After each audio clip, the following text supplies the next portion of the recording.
You are scheduled to start. Oh, okay. I feel like we're Not let us live. start early. Yeah. No, it did. I just got a pop-up said you're not scheduled to start.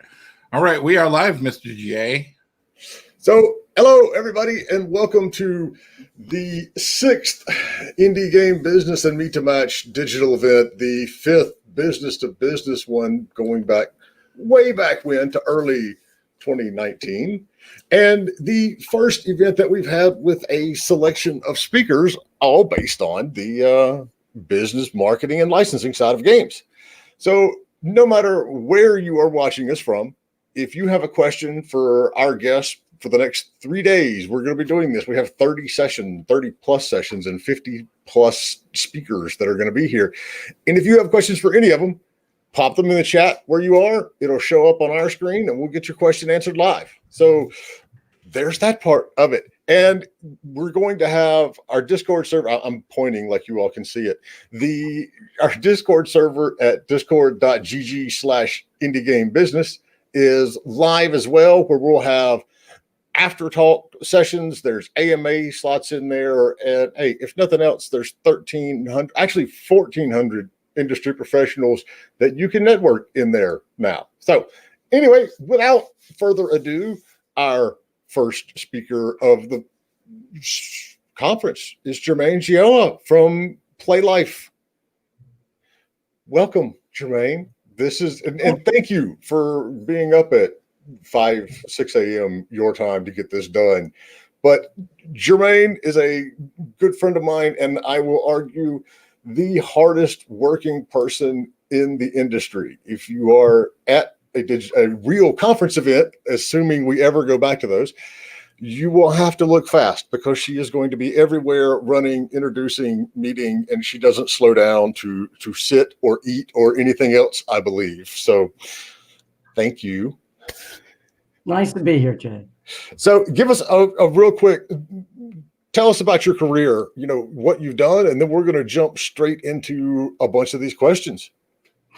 A career that has spanned a few years, but it started in the game industry in the 90s, and it started out really focused in marketing, but that grew into buying properties for game development across platforms, and then it evolved into those properties going across merchandise categories. And now I work with a variety of brand licensing partners, brands, as well as manufacturers and game developers to either buy properties, but it's mostly about brand integration into technology and merchandise categories. And it's the best career you could have. I know. Isn't it fun? I do love licensing. I will admit that. So you've done this for a long time. Yeah. How has licensing changed in the last 20 years? I think ultimately more and more people over, especially probably the last decade or so, certainly in the game space, are seeing the relevance and the importance of the audience that a property brings to sales. And so I just think it's more than anything else, it's seeing the relative importance of licensing. Licensing has just grown in terms of it's elevated its status. It's not the bad thing that, the ET game brings up, or the Superman N64 game, all these horror stories that we heard from, 15, 20, 25 years ago with licensing. Now it's a good thing, right? Oh, I think ultimately it's always been a really good thing. It's just that there was a time where the most important part that a license could bring with it was its audience. And ultimately less importance was placed sometimes on the content, the development of the technology. Now, all of it's very important. The property itself, what it brings, where it is. Consumers want what they love wherever they want it, when they want it. And so I do think ultimately all of it matters. So if I'm a developer or a publisher and I'm looking to, make my game more visible or look into this licensing world in general, what should, why should we look to license an IP, aside from, an audience aspect? I mean, that's a huge part of it, but, why else should we look to license an IP? I think for an awful lot of game developers, it should really start with passion first. It should start with their love of the property as combined with what they want to make. So, a game developer, one game developer that I work with that is just one of the most renowned racing game developers on the planet, it doesn't necessarily look to an IP that isn't a premier racing piece of content or IP. So ultimately, I think it's got to start with passion first, and then it's got to start with the audience that that the IP can bring, and where the target demo is for the engine. It sort of all flows together. So when I'm going out and looking for an IP, what are some of the things that I need to look for, to be aware of, to make them stand out? What do I need to look for in that property? I think there's a range of product that of thinking that you need to look for when you look for an IP. It starts with target demographic, who you're trying to reach. Again, passion for the content altogether.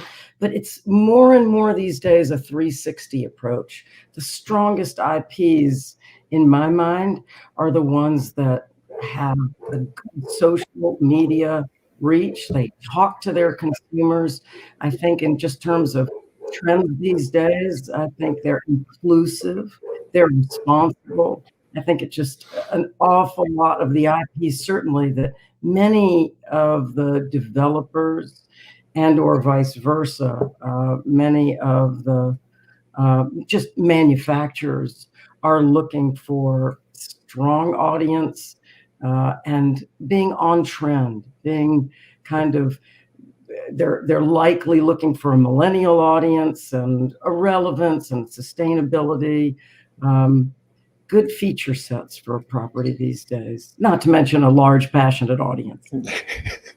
Not to mention all of those hundreds of thousands of dollars you can save on user acquisition because you're tapping into a passionate group. So obviously there's two sides to every deal.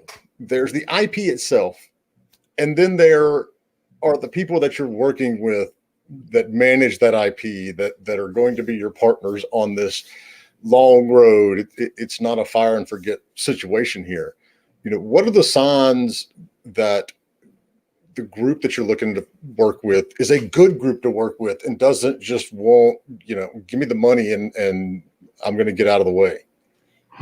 Oh, I think that is such a great question, Jay, because it is so important to find real partners, people that want what's best for both sides of the equation. And on the licensor side, they really do want to see technologists or developers or manufacturers, licensees, really invested and knowledgeable about their brand. And again, bring that level. They want to see quality product made. And on the manufacturer or licensee side, developer side, the licensor as well, or they need to approve quickly. They need to be responsive and fast. They need to hopefully bring good quality assets to the table that can inspire art and development work. It really is a mutually beneficial arrangement ultimately. And when it works and it's relevant to large consumer audiences around the world, depending on the platform, it is a very monetizable and beautiful thing. It does. And you touched on one thing there, the approval process. And that is absolutely so important when we're dealing with the games, because you have to keep in mind, if you're if your contract says you have 30 days, they have 30 days to approve, and then whoever is paying you to make this is going to take 30 days to pay you. You're looking at a 2-month swing sometimes if you don't have a group that can turn around things quickly, So, those are the good signs. What are the red flags? When I'm talking to either an agency or directly to an IP, and we're going through that, feeling out phase, what are some of the things that you've seen pop up where you're like, whoa, that's not going to be good? I think there can be a number of red flags, and you kind of have to, be in the moment to necessarily, or be through the process. The contract phase, devil in the details, that can obviously be a sign. When contract negotiations and when a licensor, as example, is really interested in big and hefty advances and guarantees, they're less interested in sort of the long term. Many developers, especially in this economic environment, are really interested in putting lots of their monies into the development itself, into the product, and less forecasting with questions about what retailers are going to be out there. How am I going to sell my product? Is it mostly e-commerce these days? And ultimately, I do think if you can already sense that there is much more about, I want it all up front, that's a little bit of a red flag, and can be a sign of the type of relationship going forward. I think these times have really highlighted understanding on both sides, and the ability to just be there for both sides and adapt to. Nobody has a crystal ball, but adapting to these economic situations. It's been a tough one, and I think that's a big good sign of what kind of a relationship you've got with your licensor, as well as a licensor with its licensee. We've talked on the show before about, I had a licensor come to me. It was several years ago. It wasn't that long ago. It was long enough that this is an issue.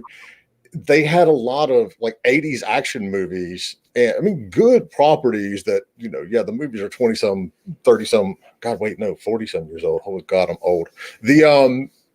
But it's one of those things that they weren't like fantastic. And when we started talking about deal terms, they were just like, oh, well, it was in the 6 figures up front, and and then nothing on the back end. And that was that red flag that we saw. And I was like, wait a minute, because you were SVP over at, I guess we call it the original THQ now. And that's the way deals were done, in the 90s, even in the 2000s, was, these studios or Disney or whoever it was would get a big fat check up front.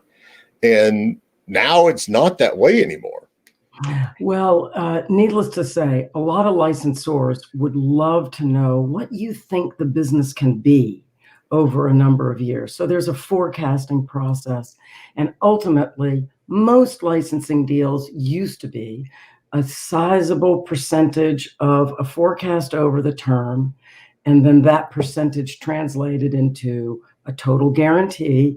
Was it 50%? Was it 20% of the total forecast? And then that advance was 10 to, on average, say 25% of that. So there was a formula. Now it's really, oh my goodness, every deal is different. Every deal is different. There are some standards of royalty rates, certainly for particular categories. There are standard rates for T-shirts versus shoes versus, so different categories of merchandise. But generally speaking, these days, there are an awful lot of licensors who are much more willing to take less of a guarantee up front and want a much bigger back end. So it's definitely, you're right. It's not a standard one size fits all anymore at all.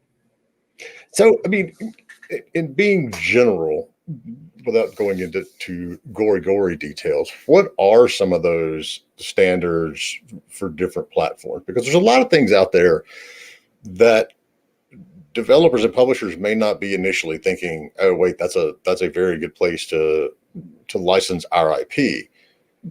And they may be used to just dealing with it on like the TV or the movie scale. So what are some of the other areas, and what do those rates usually look like? Well, I think probably one of the most important, especially those new to licensing, should be aware of is really the definition of net sales. So, again, everything is dependent on what are the allowable deductions that you can take from the definition of what you pay a royalty based on. Does that make sense? Yeah. But when we're looking at what that percentage is, I mean, is there a difference between, licensing it into, like you said, t-shirts versus coffee mugs versus, whatever else is out there? Or is it generally still, I mean, I've seen anything from 5 to 20%, And that's exactly right, depending on the platform. The apparel industry is most often in that 8 to 12% range. So depending on the strength of the license and the promise of the audience that they deliver, royalties can be lower or higher. A newer property doesn't command a 12 to 15% royalty, whereas an established long-standing brand that's got very large audiences that might bring television show or feature film launch or a large influencer and social media support effort behind it, that can command the higher end of the scale. And there are always as well scaling that can be done in royalties, not to get too complex, but you can start at a low end of the scale and scale the royalty depending on number of products sold over time. So you can start at 5% for a particular shoe category and scale up to 7% after arbitrarily 500,000 units are sold. So on the game side, now you're seeing royalty rates not automatically starting certainly at the 10 and 12%. A lot of console rates will start lower, 6 and 7%, and scale up. And of course, mobile rates that used to be on the higher side are also starting on the lower side with the promise of marketing support over time. So we all remember, and we heard the rumors of the Kim Kardashian deal with glue.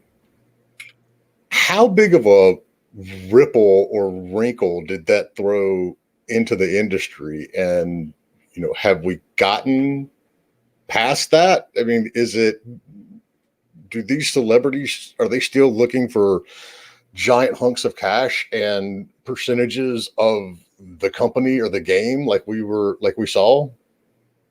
Once again, I think the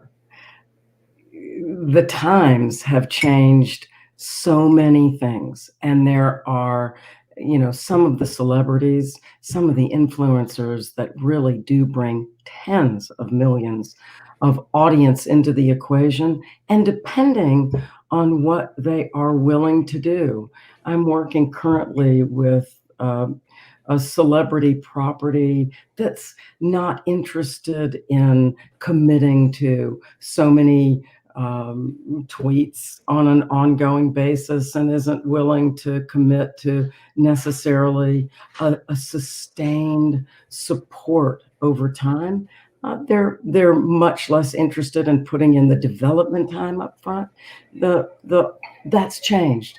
There's no more giving a portion of the company for the most part, unless somebody's just really interested. Lots of times, some of these companies want to just get a first game out there, and so they're more willing to be leaving something on the table for a first time, proving their capability, and then it changes.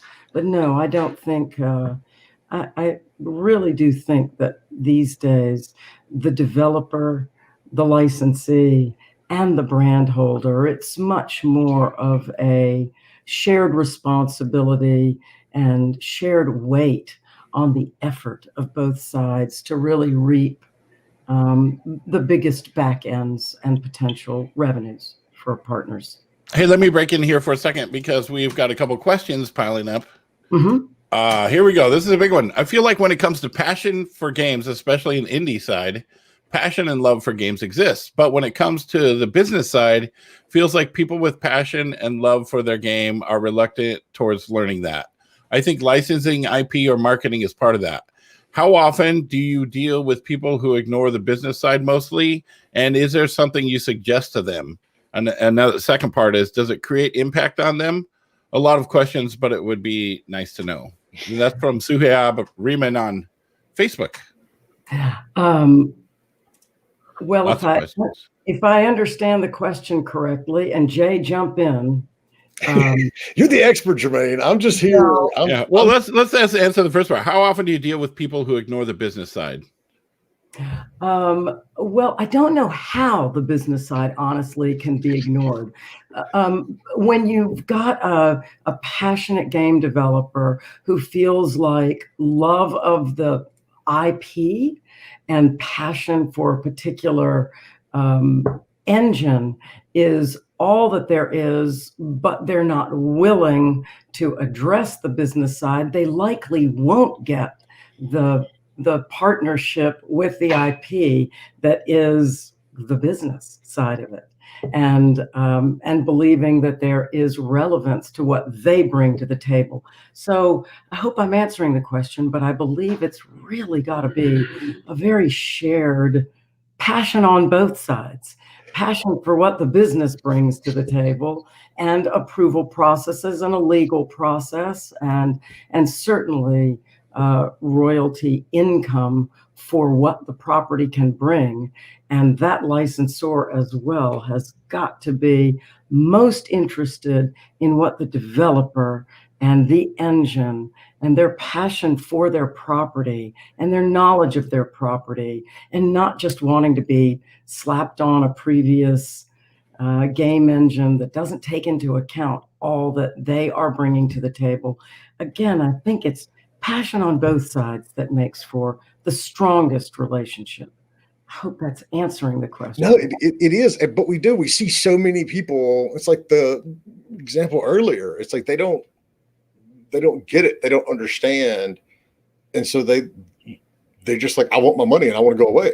But it's come down to those of us on the video game side much more in the last few years than before to, educate a lot of these IP owners on the benefits. And now we're seeing them come to us, and go, I want to have this game in XYZ. But it is something that you run into a lot, is that they don't get it. Someone told them they need to be in a game, but they don't understand the benefit that comes from it. Well, and more retailers are kind of looking for a specific type of property. They're looking less for something that's going to come and go very quickly. They're kind of looking for more stable these days, things that appeal to a broader audience, certainly things that appeal to a millennial.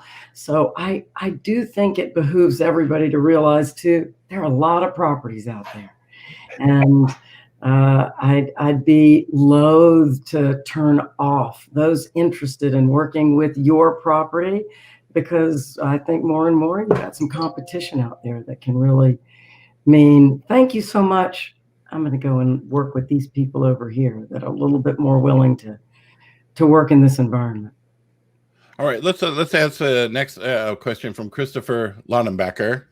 And his question is, I'm working with an international IP. How do you manage the relationships with issues such as language and cultural barriers? Well, it definitely helps to be able to communicate, without a doubt. And talking is high up on the list. But these days, I think most game developers, certainly a lot of product merchandise licensees, are more and more operating on a global basis.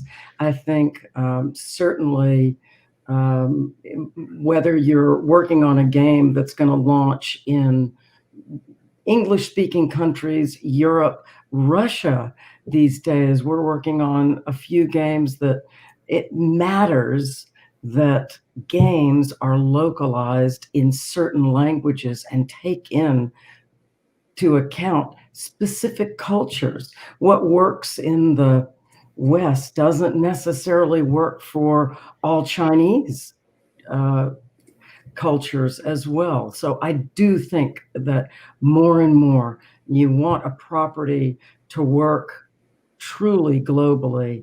Very specific account has to be taken in for very specific territories. And you can very successfully as well launch slowly over time. Begin with a property, see it work, and do it well in specific territories, fewer territories, and then roll out over time, which I've seen work extremely well.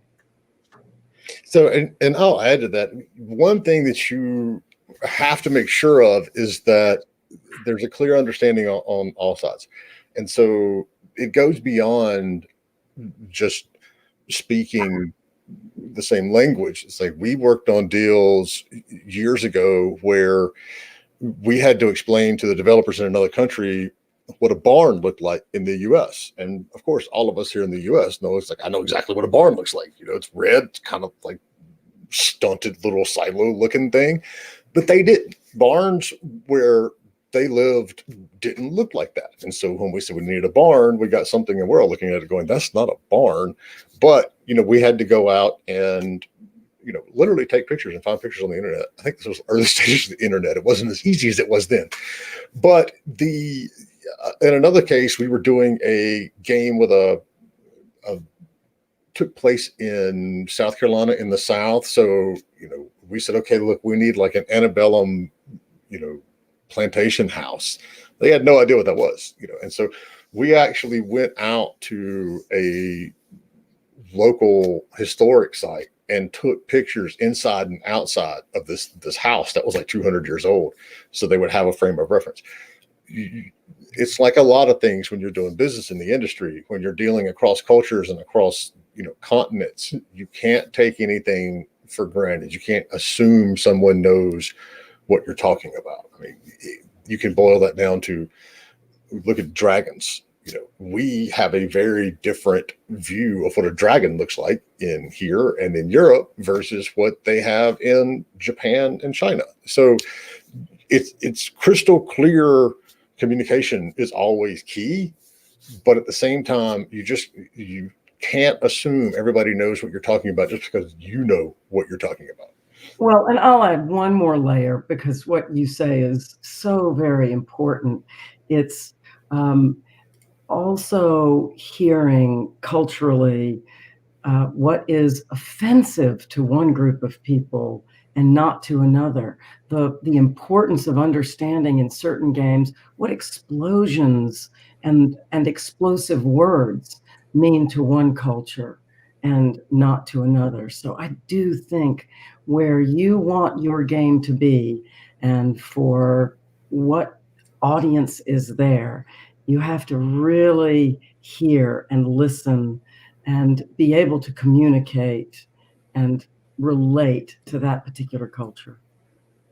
We had an issue with the word explosion in one game and what ammunition meant to one group of people to another in a game really for children that was in space with explosions, and words like black hole don't translate culturally from one country to another. It's a fascinating it's a fascinating exploration of communication, depending on the platform and the product you're trying to develop.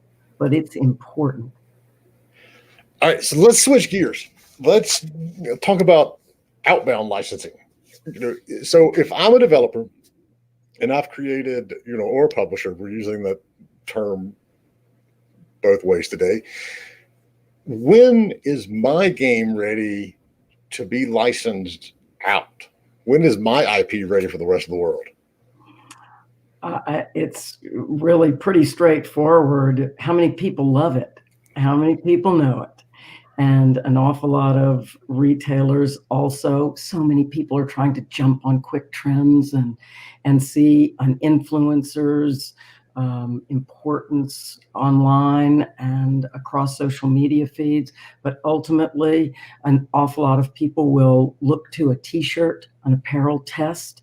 It can be very quick, and you can see immediately if people want to wear a brand. It's can often be a good sign that it can go across other platforms. So more and more licensees like to start with apparel as a sign before ultimately they're willing to go into, certainly, the toy category takes an awfully long time to mold, and it can be quite costly. So I think there are certain categories of merchandise that ultimately over time take longer to approve, and people will watch and wait for those product categories that will go over much more quickly across retail channels in quick turn items like shirts and sometimes accessories. Does that make sense? Yeah, I mean, so is that where they should initially start with something, like just shirts, or is there a lower barrier of entry section in there? Well, that's funny. This is the most fun part, I think, of the business, because you can ultimately have a television IP that ultimately becomes a game or a feature film IP. And sometimes what began in one media is even stronger ultimately and goes to a wider audience in another media. So I love seeing when one platform can translate the passion for a brand so beautifully. I look at Games Workshop and I see not that their tabletop wargaming IP isn't beloved by people playing tabletop wargaming and painting those miniatures, but look at what that IP has done in the game space. And now how they're translating it across merchandise, and I'm sure ultimately we're going to see a feature film. So there are certain IPs that ultimately start in one format and then with a passionate audience move across other lines of merchandise. That's one idea. I look at Angry Birds, and that started as a mobile app. And look at how it's been translated now across so many different merchandise categories and feature film and toy. And certainly apparel, etc. But yes, depending on where a brand starts and how it demonstrates that it has a passionate audience, I think very often other licensees that are looking for brands that are trending, certainly retailers, online retailers, as well as big box retailers, are looking for low-hanging fruit, low-cost ways to be able to test a brand and see that it can translate and has an audience that's interested in showing off their love for the brand. And often it's t-shirts that start. So I have questions, but I'm going to let Indy get to the questions from the people that matter, not necessarily me. Go ahead. Yeah, we've got some questions piling up here. Let's see. The very next one is Nightwolf is in the house. Yes. Let's see. How risky or unbalanced are contracts with niche or cult games for IP? Slay the Spire, forced to self-published. Subnautica was original. Luckily got YouTuber backing. Grim Fandango, it was a flop turned cult classic. So how risky or unbalanced are contracts with niche or cult games for IP? I think Contracts are, let's see how to put this. Ultimately, I think you have to be wide-eyed going into any contract, because most contracts are really set up for the worst to occur. So ultimately, I don't know that I often work on, let's see, what am I trying to say? I'm ultimately trying to say, plan for the worst is what a contract is meant to be, but plan for upside. So a niche game IP should build into a contract if the best should happen. So ultimately, royalty rates or rates and numbers should reflect positive influences on either side. One side can't get all the benefit if good hard work and development is done. I'd like to give an example of a contract that starts ultimately a shoe manufacturer or a toy manufacturer, tooling, game developers. The beginning efforts of the product are costly. Development is costly. So taking a new product, you're passionate about an IP, but it's not a major feature film franchise, you're going to give a lower number to start with for that IP, but you're absolutely willing to share in the spoils if all of this sort of starts to work. And then as time goes on, one side should not continue to take all of the benefit to the other side.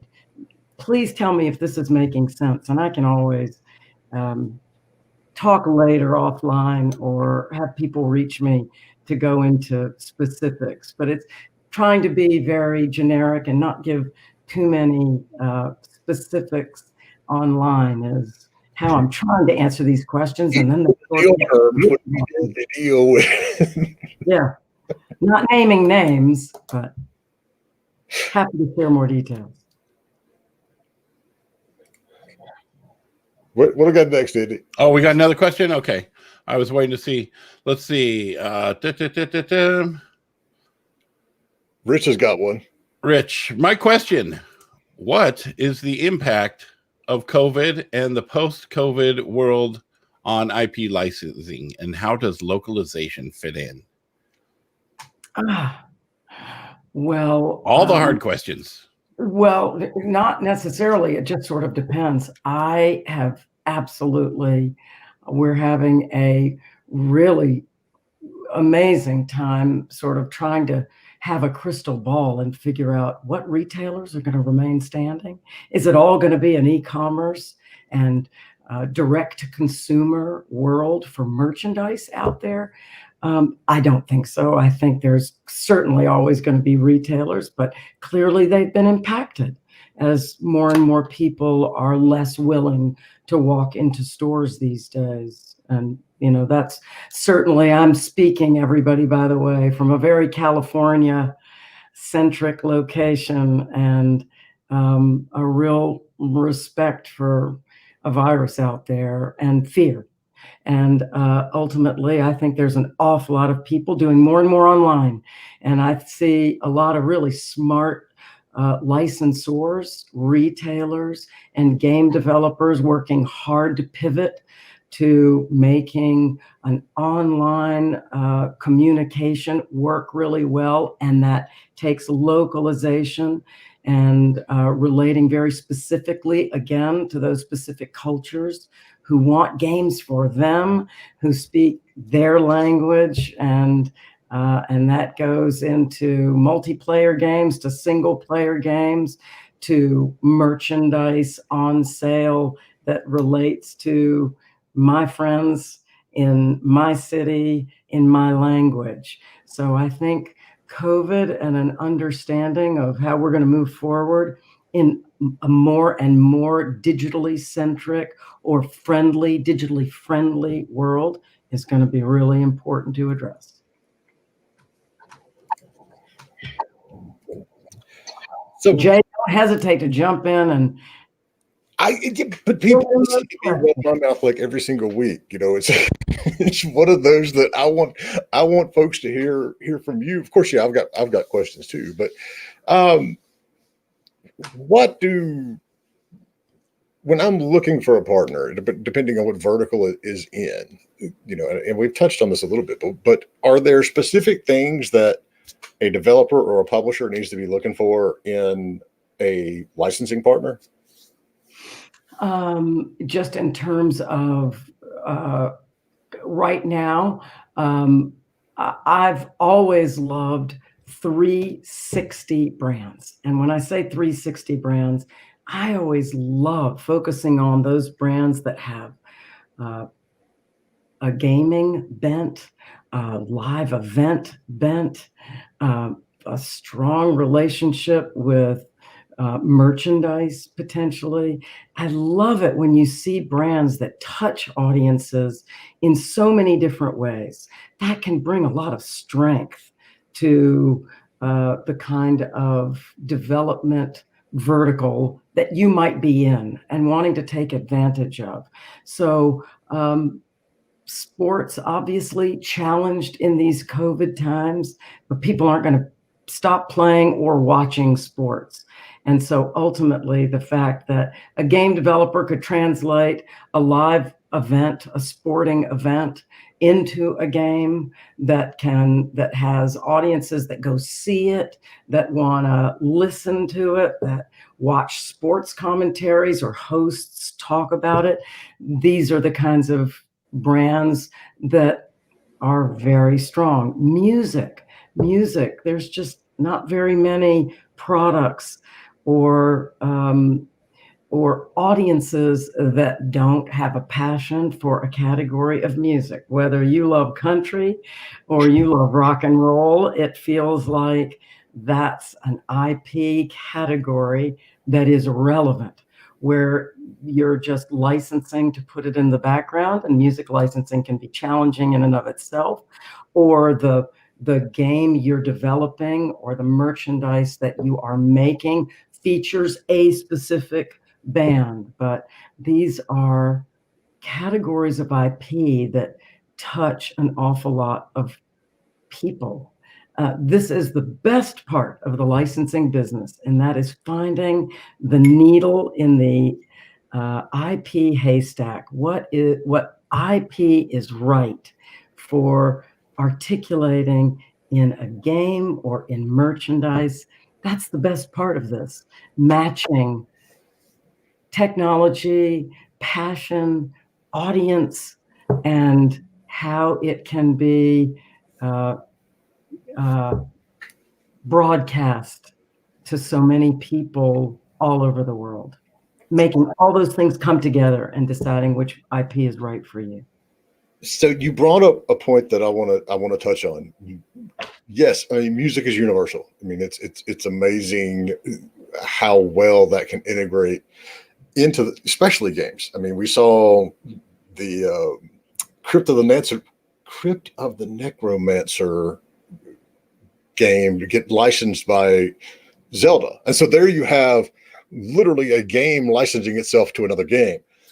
But when you are dealing with music and musicians and Hollywood as well, there's three things that are very, very different that I want you to give a little bit of a breakdown on.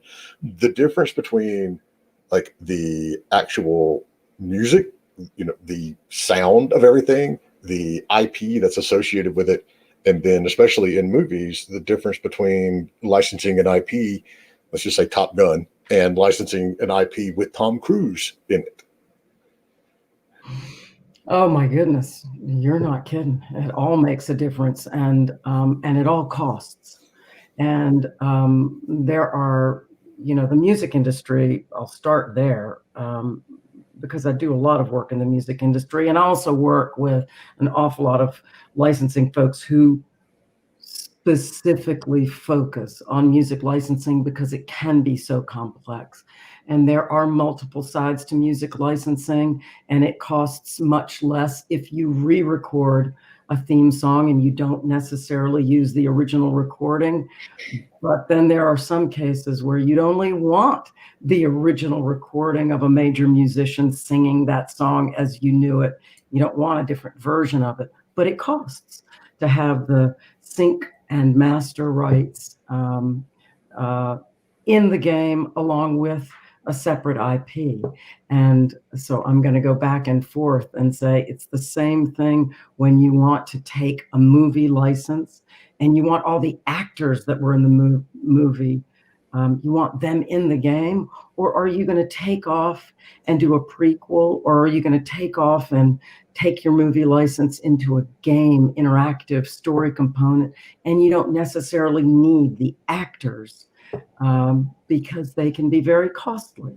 So it's really dependent on how you want to portray the license and what you need to make it very authentic and real, but licenses do cost, and each component can have to be and necessarily can be looked at separately and cost. We were recently trying to license a very old IP, a catalog IP for a particular feature film industry. Wait, explain what a catalog IP is. Catalog IP is in the not coffers is the wrong word, but it's in the back catalog. You mentioned Top Gun, and that's now a very relevant and current IP for Paramount. But the original Top Gun, Grease, so many back catalog titles for Paramount are not necessarily, they're 20-year-old feature films. So they're not upcoming films that are going to be launched or sequels that are going to be launched. They're the properties that people love from many, many years ago.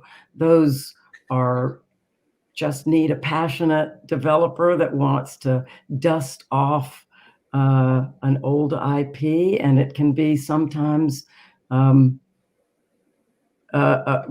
priced. And they are much more affordable. Available. Yeah. To license. So, I mean, to give an example for everyone out there, if we're looking at the different tiers, the different types of things that are going to cost you money in an IP, look at Kiss.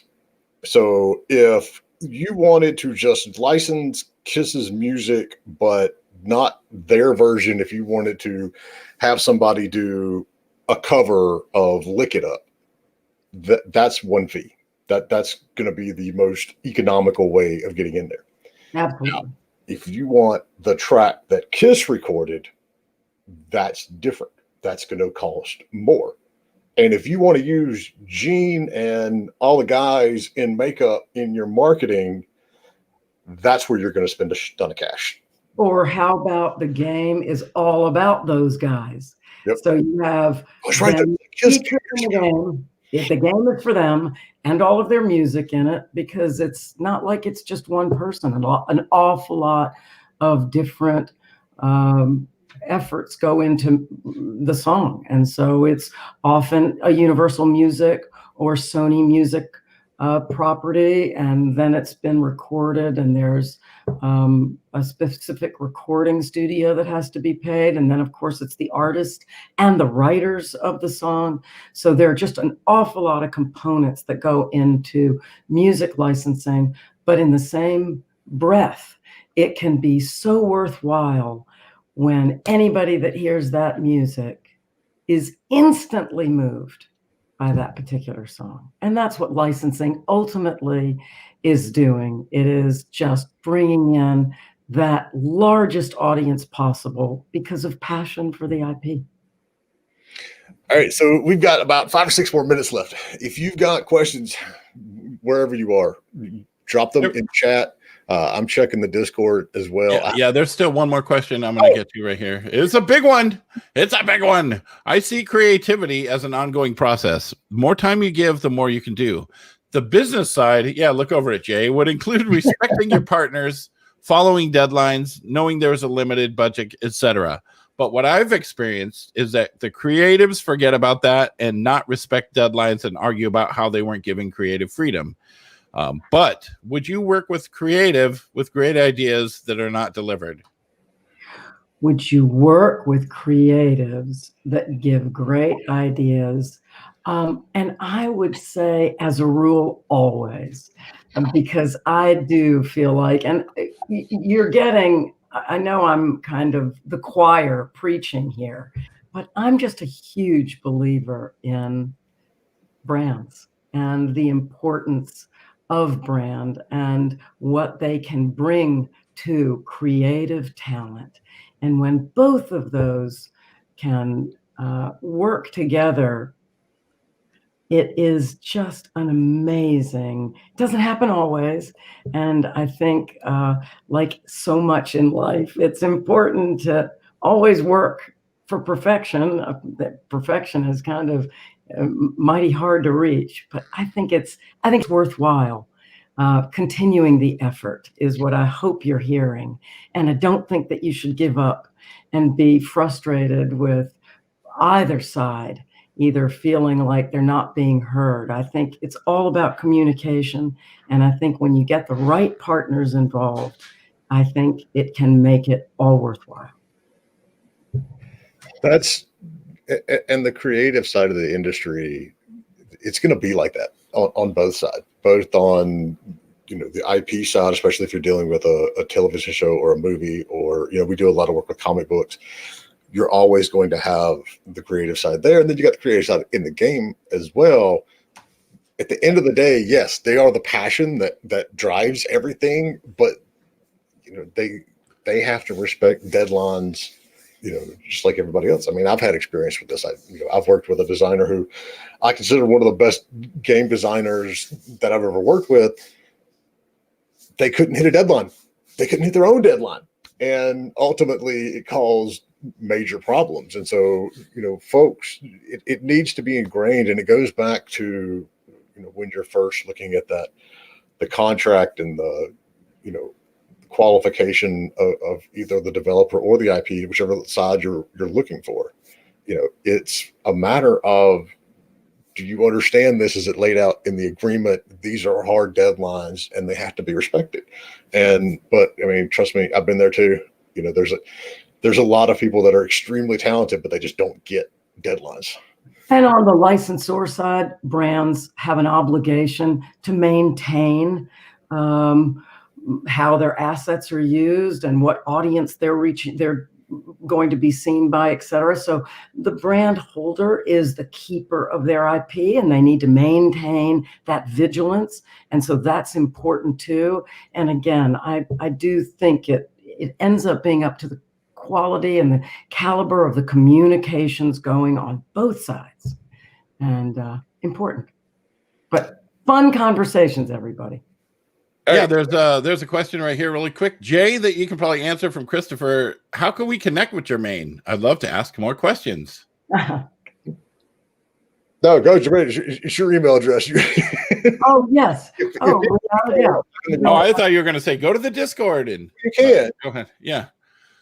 But you can certainly reach me directly on my email. I do caveat, I get a lot of emails, and I do hope to get to them quickly, but I can certainly give you Germaine at playlifeco.com. And so one final question, and this is because I don't understand what it is either. Tony says the killer thing with music is MFN. Most favored nations. What is that? That is trying to secure, and it goes to car licenses in a car racing game, music licenses in a game that's going to have a lot of music in it. You offer one fixed price for everybody and take it or leave it. Excellent. That's a good answer. Well, thank you so much for being on here. Thank you for coming and joining us. We've got another talk coming up in 10 minutes. So you guys, everyone just hang out and, check your schedule. Oh, let me see who's up next here. Lloyd's up next. Lloyd! We've got Lloyd. Understanding LTV, the most important KPI in gaming. And if you don't know what that is, you might want to stick around and find out. Thanks so much, Germaine.